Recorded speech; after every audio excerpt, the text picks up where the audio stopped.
todos los miércoles en este año he estado hablando de poner fundamentos en nuestras vidas y hemos tomado como base Hebreos capítulo 6, acerca de 6 fundamentos importantes. Y hemos hablado de los primeros 4, que esos 4 hablan de cómo vivir la vida contemporánea, la vida normal, la vida cotidiana. Esos 4 son para el tiempo presente, que estamos hablando del arrepentimiento, de la fe en Dios, de bautismos e imposición de manos. Pero en las próximas semanas voy a hablar de las otras 2 doctrinas que son muy importantes, pero esas no son para el presente, son para el futuro.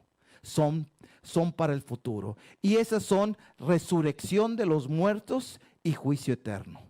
Y el día de hoy voy a empezar a hablar de la resurrección. Y son temas importantísimos que necesitamos saber y que esa es nuestra esperanza, esa es nuestra fe. Cuando estamos hablando de la resurrección, estamos hablando de la resurrección de nuestros cuerpos. Amén. Estamos hablando de la resurrección de nuestros cuerpos. Pero para entender un poquito acerca de esto, primeramente te quiero hablar de la eternidad de Dios. Que Dios es un Dios eterno. Eternidad es un tiempo que no tiene ni principio ni tiene fin. Es el estado sin límite de tiempo. Y la eternidad es el modo de vida de Dios y es el sitio donde Dios mora. Dios mora en la eternidad. Dios no mora en el tiempo de nosotros. Él mora en la eternidad. Por eso quiero que veas algunos conceptos de la palabra de Dios acerca de la eternidad de Dios. En el Antiguo Testamento, en Isaías capítulo 40, verso 28, mira lo que dice la palabra. Esto en la Nueva Traducción Viviente dice: ¿acaso nunca han oído, nunca han entendido? El Señor es el Dios eterno. De eterno, el creador de toda la tierra. Él nunca se debilita ni se cansa. Nadie puede medir la profundidad de su entendimiento. Nuestro Dios es eterno. Entonces, eso no es solo un atributo, sino es donde Dios vive en la eternidad. Por eso Dios no vive en la dimensión de tiempo que nosotros vivimos. En Isaías 57:15 también dice esto: el alto y majestuoso, fíjate lo que dice, que vive en la eternidad. Qué hermoso. El Señor vive en la eternidad. El santo dice: yo vivo en el lugar alto y santo, con los de espíritu arrepentido y humilde. Restauro el espíritu destrozado del humilde. Pero el Señor habita en la eternidad. Entonces es donde Él está. Y ahora, cuando nosotros recibimos a Cristo, recibimos el Espíritu Santo, que es también el Espíritu de eternidad. ¡Wow! ¡Qué hermoso! ¡Qué hermoso! Por eso ya no es de que cuando la eternidad consiste hasta que yo me muera. No, la eternidad es Dios. La eternidad, Él vive en la eternidad. Y si ahora Él vive en nosotros, es por eso que ahora nosotros tenemos esa eternidad. Es por eso una de las cosas que cuando el Espíritu de Dios viene en nuestras vidas, una de las primeras cosas que Él quita, ¿hay algo? Una de las primeras cosas que Él quita es el temor a la muerte. ¿Por qué? Porque sabemos de que ya somos eternos. Amén. Que ya tenemos esa eternidad. Y mira también en Éxodo 3, 13 y 14, dice de esta forma: pero Moisés volvió a protestar: sí, voy a los israelitas y les digo, el Dios de sus antepasados me ha enviado a ustedes. Y ellos me preguntaran: ¿y cuál es el nombre de ese Dios? Entonces, ¿qué le responderé? Dios le contestó a Moisés: yo soy el que soy. Dile esto al pueblo de Israel: yo soy, me ha enviado a ustedes. Y esa palabra, yo soy el que soy, está relacionado con el verbo ser, y es un verbo en hebreo que es el verbo hayá, que contiene, que en el hebreo consiste de los tres tiempos: pasado, presente y futuro.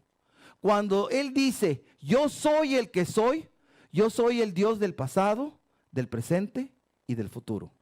Está hablando de la eternidad, y aún su nombre manifiesta esto, que Él siempre existe, que Él existe en sí mismo y no tiene principio ni fin. El Espíritu habita en la dimensión de la eternidad. Eso lo vemos ahorita aquí en el Antiguo Testamento, pero también en el Nuevo Testamento, en Apocalipsis capítulo 1, versos 7 y 8. Dice esto: miren, el que viene en las nubes del cielo, y todos lo verán, incluso aquellos que los traspasaron, y todas las naciones del mundo se lamentarán por él. Sí, amén. Verso 8. Yo soy el alfa y la omega, el principio y el fin, dice el Señor Dios. Yo soy el que es, el que siempre era y que aún está por venir, el Todopoderoso. Y está hablando Jesucristo. Está hablando Jesucristo aquí en el capítulo 1. Y él está hablando, yo soy, siempre he estado. Está hablando de esa eternidad de Dios. Entonces en el Antiguo Testamento se manifiesta como el yo soy, y aquí en el Nuevo Testamento como el alfa y el omega. En Colosenses 1, verso 15. Mira lo que dice, todos juntos vamos a leerlo. Cristo es la imagen invisible del Dios invisible. Él ya existía antes de que las cosas fueran creadas y es supremo sobre toda la creación. Verso 16. Por favor, porque por medio de él Dios creó todo lo que existe en los lugares celestiales y en la tierra. Hizo las cosas que podemos ver y las que no podemos ver, tales como tronos, reinos, gobernantes y autoridades del mundo invisible. Fíjate, está hablando de un mundo invisible y que hay tronos, gobiernos, y todo eso Dios lo hizo. Dice, todo fue creado por medio de él y para él. Qué hermoso. Estamos hablando de ese Dios que es un Dios eterno, es un Dios todopoderoso. Y en Hebreos capítulo 13, verso 8, un versículo muy conocido, dice: Jesucristo es el mismo ayer, hoy y siempre. Entonces vemos completamente que Dios es un Dios eterno. Jesucristo es el todopoderoso, el Shaddai. Y Dios puso el orden de la creación por medio, pero cuando Él hizo la creación, puso un orden, pero al mundo le puso un tiempo. En el griego se le llama el cronos, el cronos de Dios, que es la cronología, la hora que tenemos. Entonces vemos que Dios creó el tiempo, pero Dios es el ser, es eterno. Otra cosa que te quiero mencionar ahora: el hombre es un ser sujeto al dominio, y voy a utilizar una palabra que no es muy fácil de decir, al dominio inexorable del tiempo. ¿Esa palabra existe? Sí, sí existe. Y esa palabra ustedes la pueden encontrar en el Pequeño Larousse. Yo lo busqué. Inexorable significa que no se deja vencer por los ruegos implacables, que no se puede evitar. O sea, algo inexorable es que no se puede evitar, que siempre sucede. ¿Y qué es lo que siempre sucede? Que tú y yo estamos bajo el dominio del tiempo. Y el tiempo, al transcurrir en nuestras vidas, pues hace un efecto el tiempo. Y todo eso. Mi mamá decía, todo por servir se acaba. No sé. O sea, al ir creciendo, de veras, y lo que, por ejemplo, yo ya estoy en los 60, entonces pues ya no hago lo mismo que cuando yo tenía los 40, y la energía, la fuerza y todo, todavía me siento fuerte y todavía puedo hacer muchas cosas, pero va cambiando. El tiempo es algo que todos nosotros no nos podemos salir. Estamos viviendo esto. Entonces Dios creó el espacio tiempo en su creación de la tierra y el universo. Mira Apocalipsis capítulo 10, versos 5 y 6. Dice, y el ángel que vi en pie sobre el mar y sobre la tierra levantó su mano al cielo. Verso 6. Y juró por el que vive por los siglos de los siglos, que creó el cielo y las cosas que están en él, y la tierra y las cosas que están en ella, y el mar y las cosas que están en él, que el tiempo no sería más. ¡Wow! Va a llegar un momento que el tiempo que Dios creó ya no va a ser más. ¿Por qué? Porque vamos a entrar a la dimensión de la eternidad, a la dimensión de Dios. Que ahorita estamos en la dimensión del tiempo que Dios creó. Las 24 horas del día, los 7 días de la semana, los 365 días del año. Estamos en ese tiempo. Entonces, en este pasaje, Dios llama, llama a ese tiempo un misterio, nos dice que habrá un momento en el que que el tiempo no será más. Y el misterio de Dios se consumará y el ángel jura en este pasaje que vemos que Él es eterno, que Él es el creador del espacio, del tiempo, como lo dice, del cielo, pero también de la tierra. Dios hará cesar todas las cosas de su creación y también Dios hará cesar el tiempo. Entonces vemos esto acerca del tiempo. Y ahora lo que te quiero compartir es la vida del hombre. Entonces vemos que Dios es eterno, vemos que nosotros pues somos terrenales, Dios nos creó, pero estamos bajo la dimensión del tiempo. Y ahora te quiero hablar acerca de la vida del hombre. Nuestra vida está en la sangre. Sin sangre no podemos vivir. Amén. Cuando nuestro corazón deja de latir, deja de circular la sangre. ¿Para qué circula la sangre? La sangre circula y la sangre es el transportador de oxígeno a cada célula de la sangre. Transporta oxígeno, entonces le está dando, y también la está alimentando de proteínas y de los nutrientes, lo lleva a través de la sangre a cada célula del cuerpo. Porque cada célula del cuerpo respira, cada célula del cuerpo come. ¡Wow! Se le tiene que dar esa energía. Entonces, lo que lo hace es la sangre. En Levítico capítulo 17, verso 14, dice esto. La vida de toda criatura está en su sangre. Por eso he dicho al pueblo de Israel, nunca coman ni beban sangre, porque la vida de toda criatura está en su sangre. Así que cualquiera que consuma sangre será excluido de la comunidad. Por eso en Israel no se come con sangre. Ahora, en Hechos también se dice que fue en uno de los concilios que como cristianos que continuáramos eso, que no comamos con sangre. Y yo te animo que no comas con sangre. No porque yo lo digo, porque en la sangre está la vida. Y porque precisamente la sangre se tenía que derramar. Porque fíjate, esta palabra, en la sangre está la vida.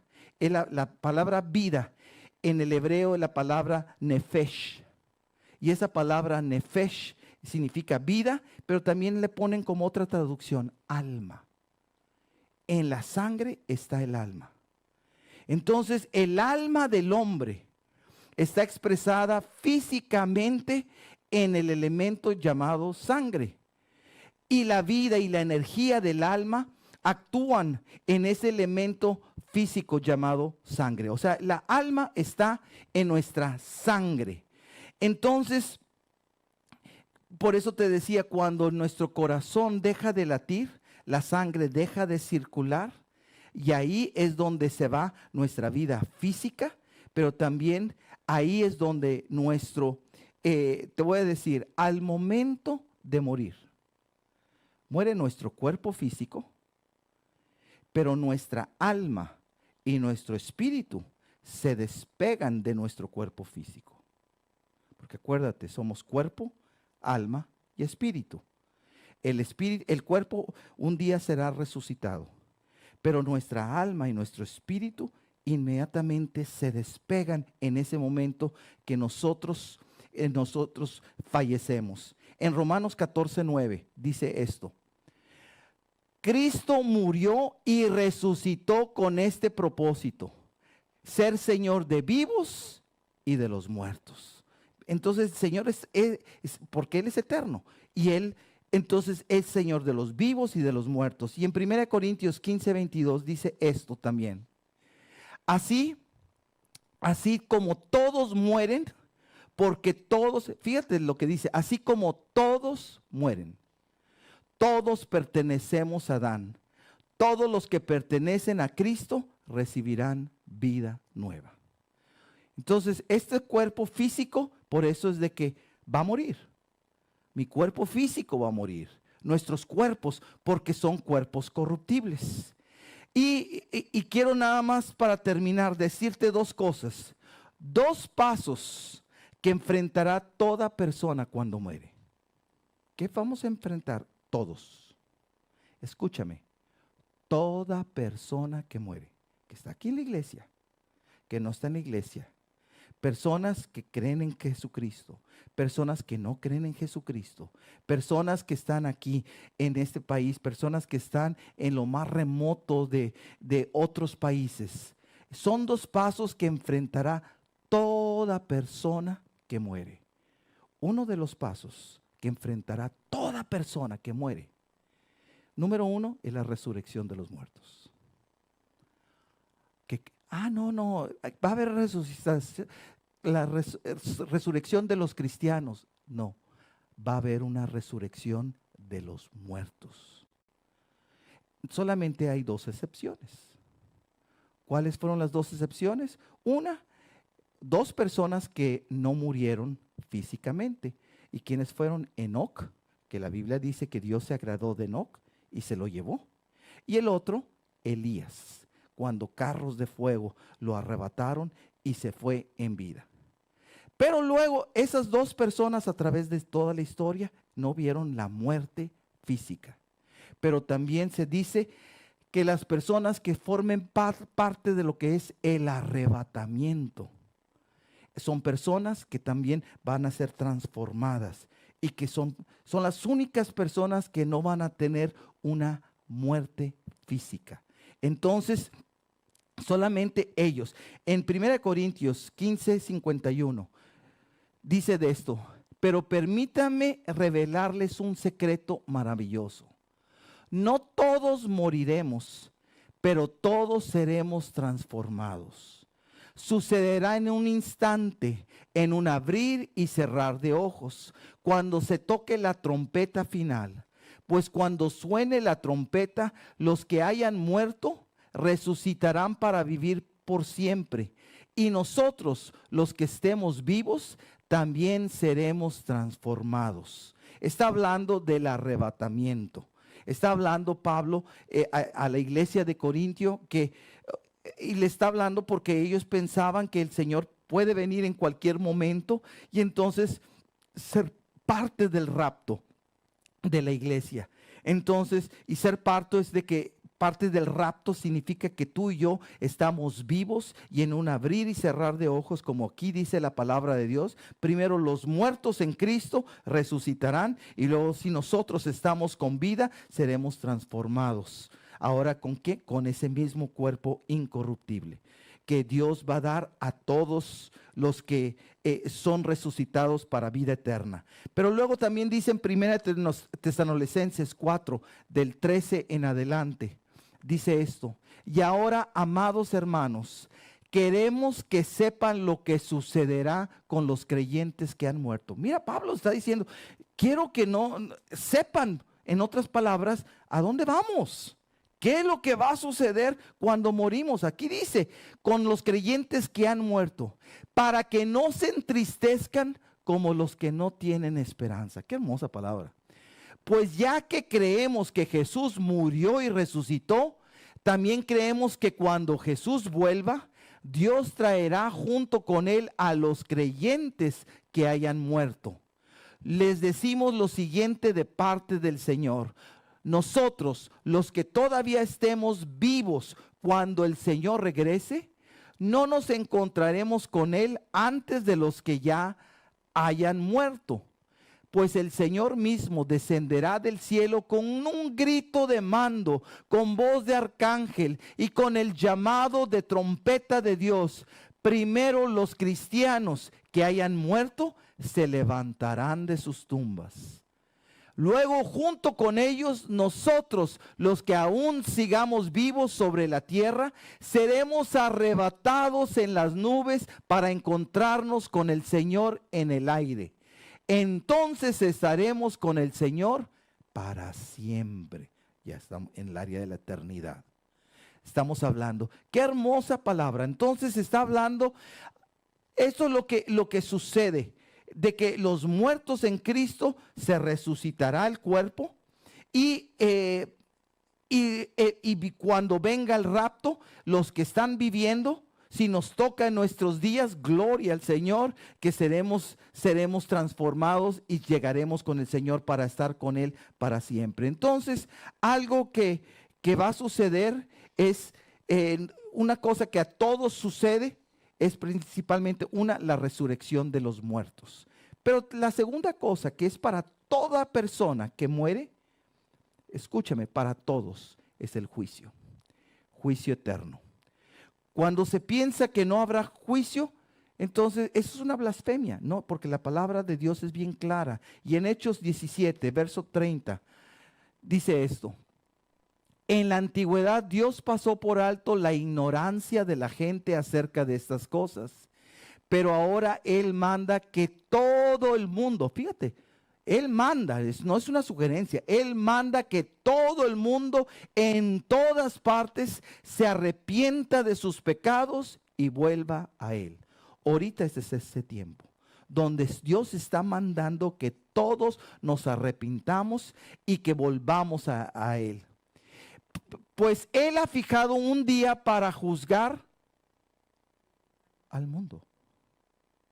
Entonces, la muerte y la resurrección de muertos, ¿va a haber? Sí, y todo mundo va a resucitar. Unos para vida y otros para muerte. Pero la resurrección es para todos.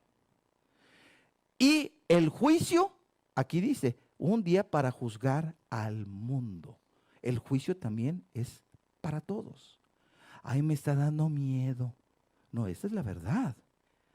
Algunos creen que la muerte es un estado de inconsciencia. Ya mueres y ya se acabó todo ahí. Ya. No, eso es lo que quieren creer. No, pero Dios fue el que nos dio la vida. Por eso somos seres espirituales. Y aquí el fin de todos es de que para todos va a haber resurrección de muertos, pero también un día para juzgar al mundo con justicia por el hombre que Él ha designado, y les demostró a todos quién es ese hombre al levantarlo de los muertos. Y ese hombre es Jesús. Jesús lo levantó de los muertos. Entonces, ¿quién es el que va a juzgar? Jesús. Jesús. Al mundo entero. Entonces es algo que nada va a quitar. Eso es algo general. La próxima semana voy a hablar con más detalle lo que pasa acerca, pero ahorita solamente quería decirte en forma general: Dios es un Dios eterno. Tú y yo vivimos con esta sangre que tiene el cuerpo y vivimos vidas en una fracción de tiempo. Pero cuando recibimos el Espíritu de Dios, recibimos el Espíritu de la eternidad. Y que no tengamos miedo, pero sí hay una resurrección de los muertos. Y sí hay también un juicio. Y el día de hoy, y aquí quiero terminar, y cuando te digo hoy, mi pregunta el día de hoy es esta: ¿estás preparado para el Señor? ¿Estás preparado para morir y para que haya esa resurrección de tu cuerpo? ¿Estás preparado para el juicio? o si dices, mejor que el Señor se tarde un poquito más para prepararme. No sé. Pero ¿estás preparado? Porque esto es para todos. Y eso porque Dios nos creó. Es por eso que personas que quieren quitarse de la mente, ateos, agnósticos, aquellos que no creen en Dios, y aquellos que dicen, pues no sé si hay Dios, son los ateos y son los agnósticos. No sé. Todo lo que vemos es una coincidencia, es un acto, como dicen en inglés, random, o sea, nada más por casualidad que sucedió. No, tenemos un Dios. Por eso, esta fracción de tiempo que ahorita vivimos es tan pequeña a comparación de una eternidad con el Señor. Pero tenemos que prepararnos. Fíjate esto. Todos nosotros, estoy seguro que hemos hecho viajes. Antes de hacer un viaje, ¿qué haces? Te preparas para el viaje, ¿sí o no?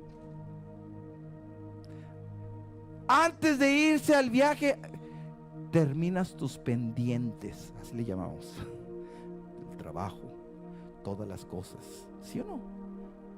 Y luego, ya el día de hoy, a donde quiera que vayas en nuestros teléfonos, tenemos el tiempo y checamos la temperatura del lugar donde vamos. ¿Para qué? Para saber qué ropa vamos a poner en nuestro equipaje que vamos a utilizar a donde vamos. ¿Sí o no?